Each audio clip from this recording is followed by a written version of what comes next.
Get ready for an uplifting experience with Coached Soul. Join us as we bring you the dynamic duo of Steve Hudgens, a licensed professional counselor, and Kenya Evelyn, a transformational leadership coach. Together, they'll guide you through engaging episodes filled with valuable insights and actionable tips on mental health, relationships, self-care, emotional well-being, and personal growth. Coached Soul is your go-to podcast for empowering discussions that will help you thrive. So let's get started and welcome our hosts, Steve and Kenya. All right. We had a great podcast last week. Well, I think it was great. I loved that conversation. Man, nothing fuels me up more than talking about truth. Let's pour truth everywhere, Steve. Come on. Woo! It's searching that truth. And how often do we have that veil of unbelief or the lies that we tell ourselves that we believe in? And we talked about fear, and we kind of, left a cliffhanger there that I like to bring into the segue of with fear, what do? We tell ourselves lies. And so we become afraid. Well, that worm is going to hurt me because it looks like a snake. 100%. Is it really? Is it the opposite? So I would like to review. I would like Sure. to review a few things. Fear is part of a core emotional feeling wheel. If you're a human like me right now, you will experience love. Right. You will experience excitement or joy. You will experience sadness. You will experience fear. It's part of a human natural emotional wheel, and a lot of breakdowns of that, right? Love, joy, peace, patience, kindness, goodness, fruits of the spirit. They're all part of the experience of being in this body. So the number one thing that we do when we experience anything, let's talk about doing, then we talk about being, all the above, is you go back to love. You go back to accepting whatever feeling is going on. Accepting doesn't mean I welcome you to stay and to create roots. That's not accepting. That is indulging. Mm-hmm. Accepting means I don't make myself wrong or bad for feeling fear, frustrated, angry, and all the normal, natural human feelings. All feelings is information. And now you get to design what feelings do you really want to experience more of. And then you cultivate those feelings, which is cultivate your light on a frequency base by generating that experiences that brings you more light. It's interesting because when we think about this concept, it's also going back and challenging the way that we were brought up, the old messaging that comes into play. Kids are to be seen, not heard. It was a concept that I grew up on, and I'm like, why not let kids be seen? I learn more from kids because the world is not tainted like an adult world is because of the fears and the lies that we told ourselves. Self-deception it can run rampant. It's like Courtney Warren, Dr. Warren did a TED talk on the dishonesty of the lies that we tell ourselves. And one of the things she says, we lie to reflect our aspirational goals. Wow. Or we lie to uphold social ideals, or we lie about the most important life choices, such as why we married who we did, or chose our given career path. And so it also creeps up in Christianity. It's that false statement that I hear all the time. Well, God doesn't give us any more than we can handle. Well, wait a minute. That is a lie, because there's two scriptures that are being mixed. So faith-based listeners and anybody else wants to challenge the scripture, it's found in 1 Corinthians 10:13, I believe, where it says that no temptation has overtaken you. God's not going to allow you to be tempted beyond what you're capable of, but provides a way out. Now, the complementary twist that comes with it comes in Second Corinthians chapter 1. I believe it's verse 8 or somewhere in there that talks about Paul was on his trip to Asia.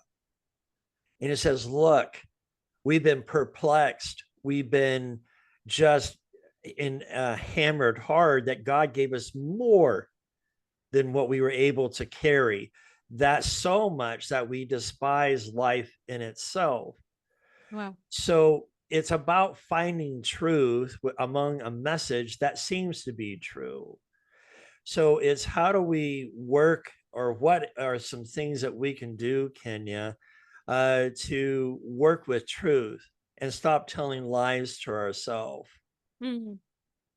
I love this so much. I heard a ton of lies, right? When I am sitting here asking for Steve to give me a reflection of me that I like, I'm literally depending on you to love myself. Mm. Please tell me that my work is okay. Please tell me that my hair is okay. Please, on a subconscious level, that's what we do when we seek approval of any kind.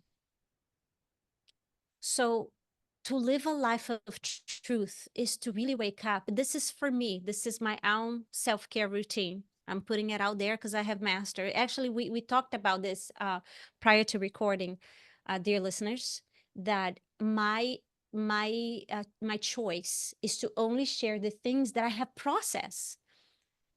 Now, every now and then, I would allow myself to process something out loud because it just came through that moment, or right before we record a podcast, I had some triggers with my kids or whatever happened, and I bring it to my authenticity. The way I chose to live my truth is to always speak topics that the frequency of Steve and I is it matches. The truth of what we're speaking right now is the truth of what we've been dealing with through the weeks in our different practices and in my household and all the things.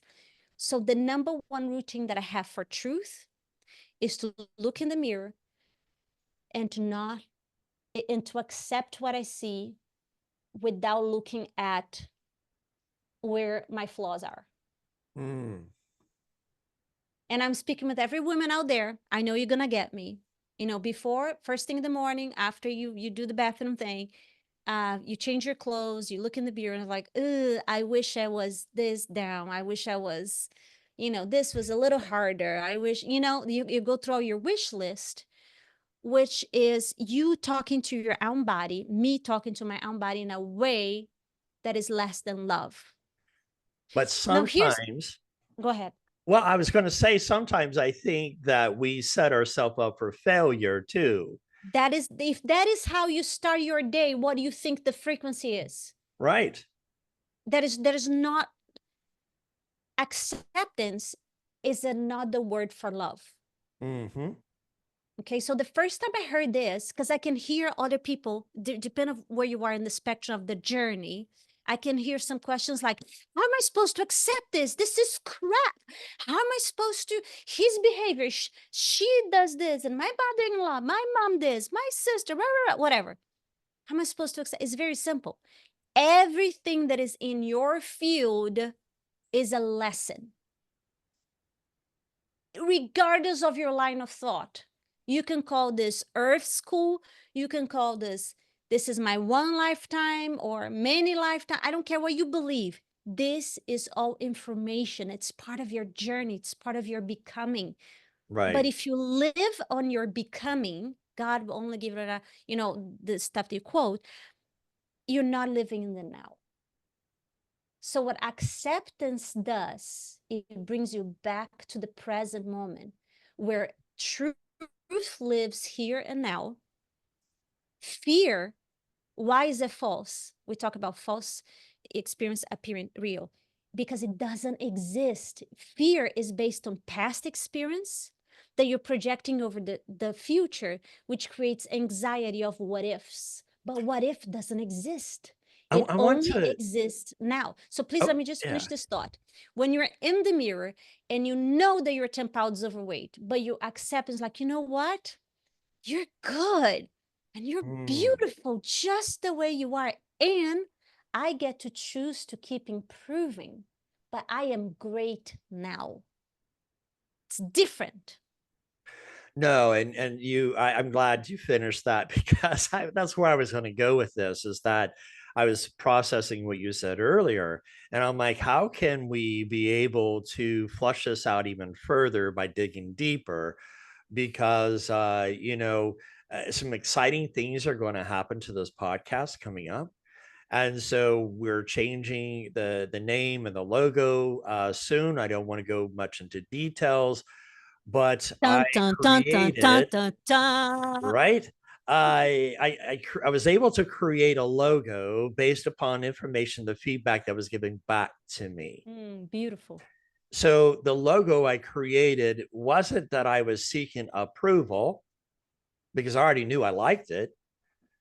But I also knew when I was asking that I need to accept criticism coming back.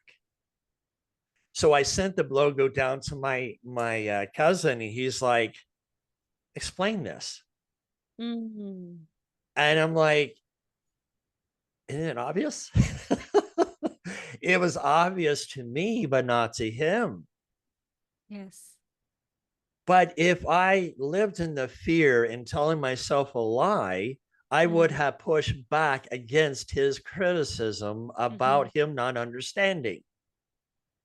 Sure. But to accept where I'm at in the moment that in the process that I was asking what message is this coming across as, so that he can give me the positive feedback or any kind of feedback. And he was right.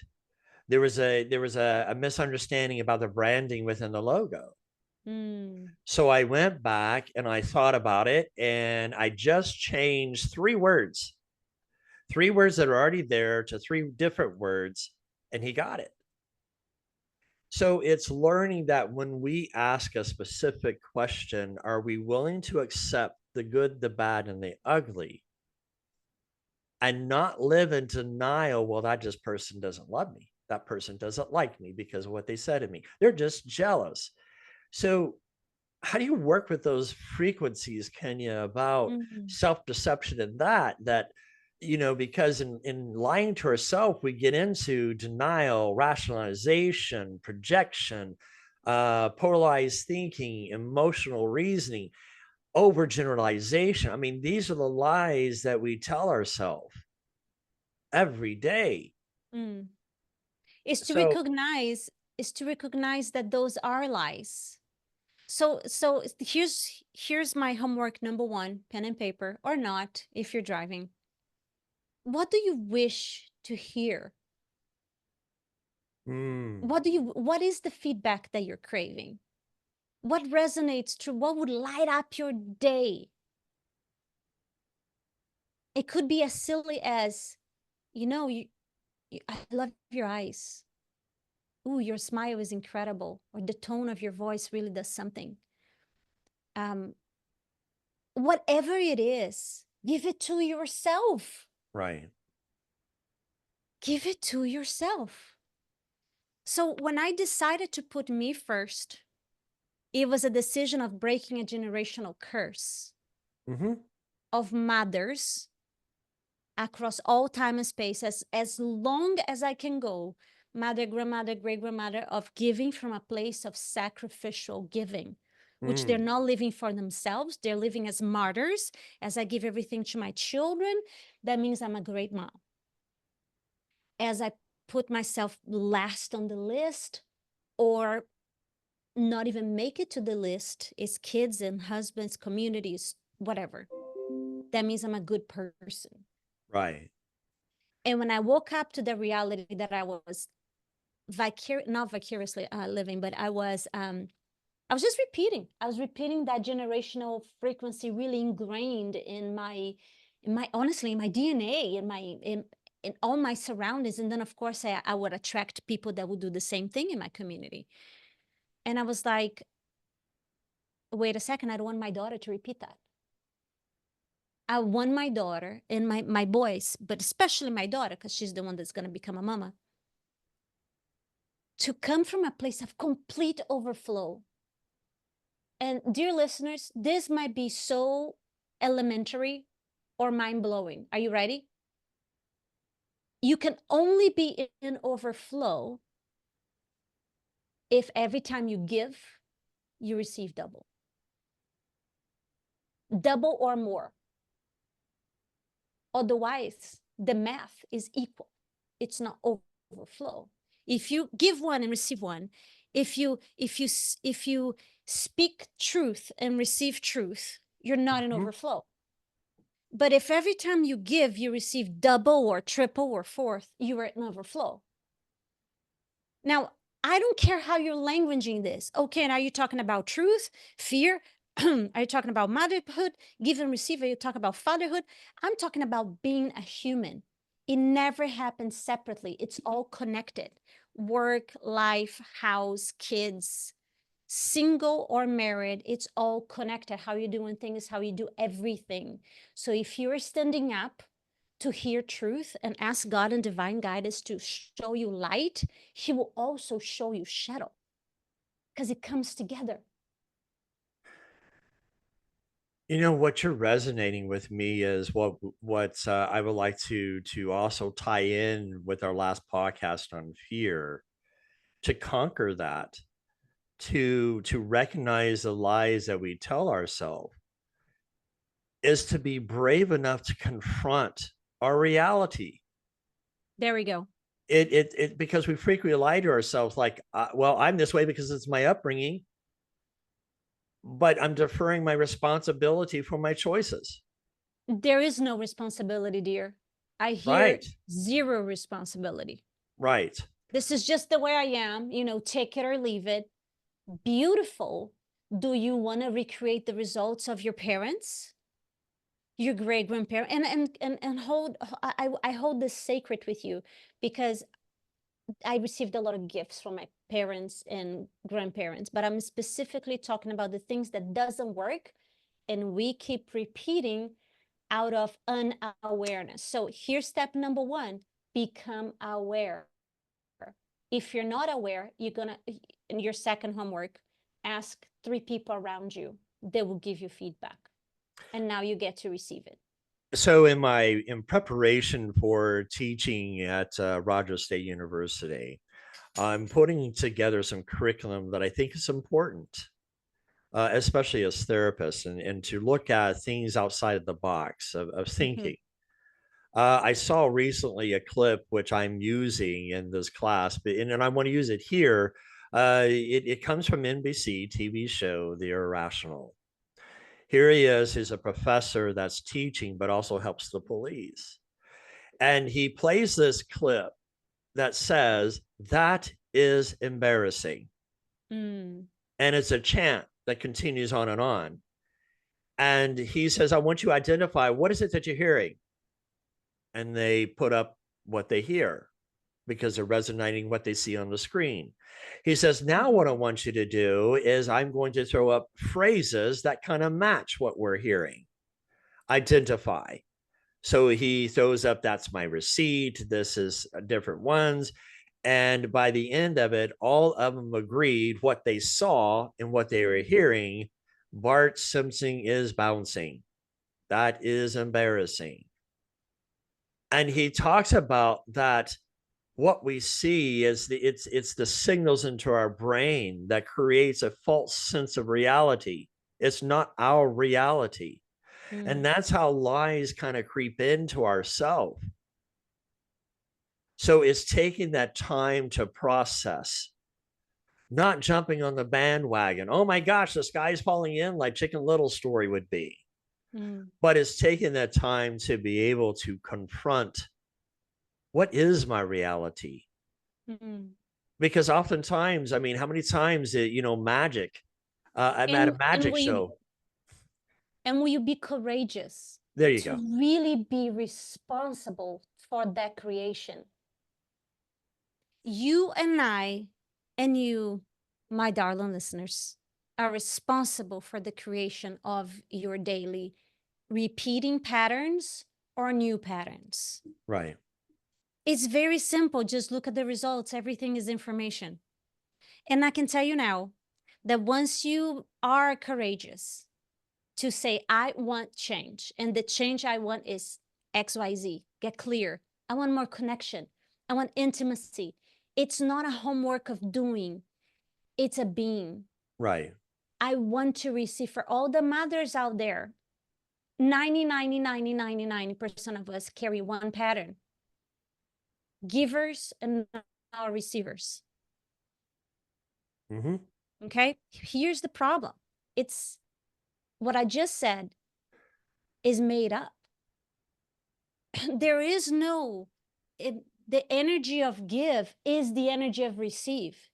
Mm. It's the give and receive. When you say, I'm a really, you know what, Steve? I am really good at giving, not so good at receiving. That actually is a lie in itself, because it's the Yes, it same is. frequency. It's the same frequency. It just means it's 360 degrees. It's a Right. dance of giving and receiving. Is a circuit. It's the entire spectrum of the energy flowing in your body is the frequency of giving and receiving. If you say you're blocking it, which doesn't mean you're just blocking the receiving, you're creating disease in your physical body. That means you stop breathing, right? You breathe shallower. It shows up in skin issues. It shows up, you're blocking it. You're blocking because of something else. We'll talk about in another podcast. It's something else from the past. It's trauma Well, response, we but got it is about not the probably flow. about 5 minutes, Kenya, and Yes. what you're sharing is the only way that I try to help identify with things and try to connect with our audience is saying, hey, this is what I dealt with. So recently, I went through a branding strategist to try to start branding myself because of the different perspectives of what I bring into therapy and the holistic viewpoints. And so it's interesting that I saw myself one way, that, of where I'm at. But the 5 different people that I chose for the strategist to talk to gave me a whole new perspective, Mm, that words were like elegant, mm, thinker outside the box. I can't remember some of the other words that we're using. And I'm like, how do you feel about these words? I mean, she gave me a list of at least 20 words, and I'm like, wow. I don't know how to receive this. And I think I know it comes from my past about that false lie that I told myself, I'm not good enough. Wow. There we go. And so I soaked that in, not as a way to just elevate and blow up my head and think, oh, now I can become egotistical and look at me. And no, it keeps me humble because I know where my past came from. But it feels good to know that outsiders see me different than my own perspective. And when we can be able to heal is when we are able to start confronting the reality that's there. And I am appreciative of you because you were one of the people that I gave a name to. Sorry to throw you out there on the bus, but it's a unique perspective. We think about funerals and everybody comes to a funeral. Oh, what a nice guy, da da da da. What a Mm, nice girl, da da da da. But we don't do this when people are alive. mm. In order to brand yourself, you want to know what the collective is, what's being What said. is the perception? Yes. That is the perception. And I don't mind going deeper so we Please can do. offer this complete truth to the listeners. I was one of Steve's 5 people, and Steve was one of my 5 people. Right. because we see each other that way. I care for the perspective that you have, the image that you have over me, because I believe that your place is a place of neutrality. Why am I saying this? Because I would not go around, dear listeners, asking anyone for feedback. Make sure that the people that you're receiving that feedback, so you know what is the image that you're actually portraying out there, is people that actually care for you, and that will come from a place of neutrality and love. Because unhealed people spread disease. And people that are healed or in the path of healing spread healing and love and a neutral reflection. Well, you So know that my is background, right? exactly. So Right. for you to go around and say, I would want to know if I would work with a branding strategy. With, by the way, I have no problem to leave her link here at some point. If somebody, if you're building your business, or, you know, I would give a shout out to Tora every day of the week. She's amazing. She's helping us Agree. to do this. The second thing I want to say is, even if you don't have a brand or a business, is it helpful for your own master of self to know how your children perceive you? And I'm going to raise my hand and say it is. I will not ask my kids for feedback on my branding, if you will. But the other day, I was in the car, and this was it was this year, so a few months ago. And my kids were like, they're reflecting to me how much I've changed. It's like, Mm-hmm. Mommy, you don't scream anymore. It's nice to just be able to talk to you. Mm-hmm. And what I heard them saying is, I am not as reactive as once I was. Right. Which doesn't mean I don't ever scream, y'all. Okay, I'm still human. So notice what frequencies, what are you spreading? Notice what comes back to you as feedback. But most important, know that when you're open to receive the reflection from other people, you also know who you are first. You know, that's important. And to close this out, Kenya, it is important to know who you are. And people like, well, you stacked up and got what you wanted. No, I didn't. I asked a family member that goes and remembers me when I was little about who I am. I asked a friend who has been with me in my cancerous times and the difficulties That's of right. life, that you know, even to the disparity of life itself, she was there. Mm. I have an old client who that wanted to just stay in touch, Yes, and so that gave a different perspective. that's right. You gave a perspective as like a coworker, a podcaster working with me. You know who I am. And then finally, I was able to get a member of where I attend church to give a different perspective. I did this because I wanted to know, am I consistent and congruent throughout my life? And if I'm not, it allows me an opportunity to grow where I'm weak in. And that's what I want to challenge our listeners. It's go beyond the fear by confronting the reality, but at the same time, not be afraid of truth, because truth has an ability to uplift, to evolve. When I think about evolving, I think of a crab coming out of its shell and creating a new shell. Evolving, or you know, it's that snake shedding the old skin and coming out to a new growth. That's Right. where we need to grow as people. So be mindful about the lies that you tell yourself, and have a great week, because you are worth it, whether you believe it or not. That is the truth.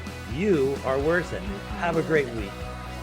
Thank you for joining us on this episode of Coached Soul, where we aim to empower and uplift you on your journey towards personal growth and well-being.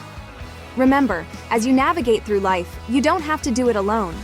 We encourage you to reach out to professionals, seek support from loved ones, and take the time to prioritize your own well-being. Stay tuned for future episodes filled with even more valuable insights and actionable tips. Remember, you have the power to thrive. And with Coach It Soul by your side, anything is possible. Until next time, take care, stay empowered, and keep shining your brightest light.